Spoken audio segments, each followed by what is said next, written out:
High সবাইকে, কেমন আছেন সবাই? আজকে করব ওই কাতলা মাছের কালিয়া। আর তার জন্য নিয়েছি পরিমাণ মতো পেঁয়াজ, রসুন আর 4টে কাঁচা লঙ্কা। এই 3টেকে একটু ভালো করে পেস্ট করে নেব। আর নিয়েছি একটা টমেটো আর 4টে কাঁচা লঙ্কা আর একটু ধনেপাতা কুচিয়ে নিয়েছি। মাছগুলো নুন হলুদ মাখিয়ে রেখেছিলাম, এবার ওগুলো একে একে ভেজে নেব। এই মাছটা ছিল প্রায় 6 কেজির মতো। এর দাম পড়েছে $78, মানে ওই আমাদের দেশীয় টাকায় 6,500 টাকা মতো। আমাদের দরকার ছিল প্রায় 9 কেজি সাইজের একটি বড় মাছ, কিন্তু সেটি আর পাইনি। নিতে হবে 2টি মাছ, আর 2টো মাছ মিলে হবে প্রায় 11 থেকে 12 কেজি। কিন্তু অত মাছ তো আমাদের লাগবে না। তারপর কি করা যায় এই ভেবে শেষে একটাই ঠিক করলাম, আর ভাবলাম একটা মাছই আগে কেটে দেখা যাক কতগুলো পিস বের হয়, তারপর ভাবা যাবে। এই বলে ওই মাছটি কাটানোর পর দেখলাম 32 থেকে 35 পিস মতো হয়েছে। আর ঠিক করলাম যে এতেই হয়ে যাবে। সবাই মনে হয় না 2টো করে খেতে পারবে, কারণ মাটন আছে, আরও অনেক পদ রয়েছে। তাই আরেকটা মাছ নিলে অনেক বেশি হয়ে যাবে। কি বলুন তো, কাতলা মাছ তো মাথাটাই বড়। যাক, যা হলো ভালোই হলো, আমাদের একটু কম পরিশ্রম করতে হবে। এবার কড়াইতে যে মাছ ভাজার তেল আছে ওতেই হয়ে যাবে। তো এতে দেব আমি এখন তেজপাতা, শুকনো লঙ্কা, গোটা জিরে, গোলমরিচ, দারচিনি, এলাচ আর লবঙ্গ। এরপর দেব লঙ্কা গুঁড়ো, একটু জিরে আর একটু ধনে গুঁড়ো আর হলুদ আর লবণ।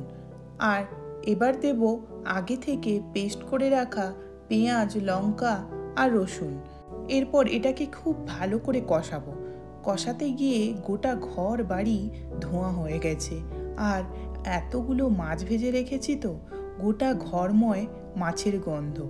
এগজস্ট ফ্যানটা চালিয়েছি, কিন্তু তাতে কি আর সবটা যায় বলুন?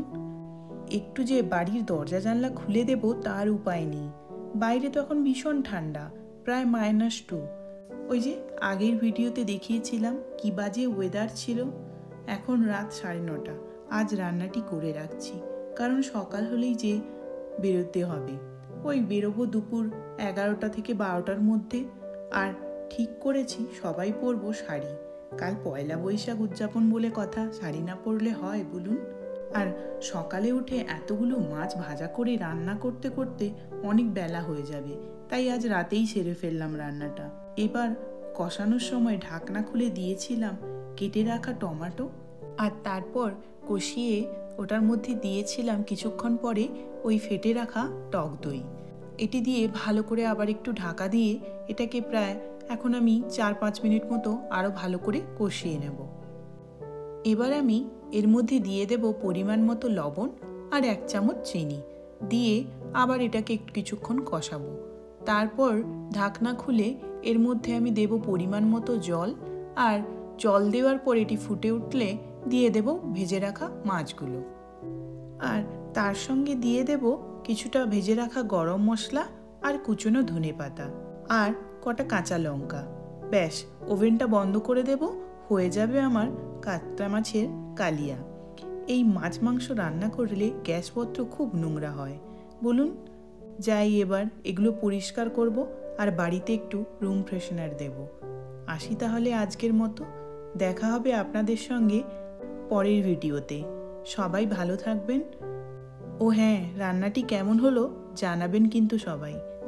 আসি আজকের মতো, সবাইকে টাটা।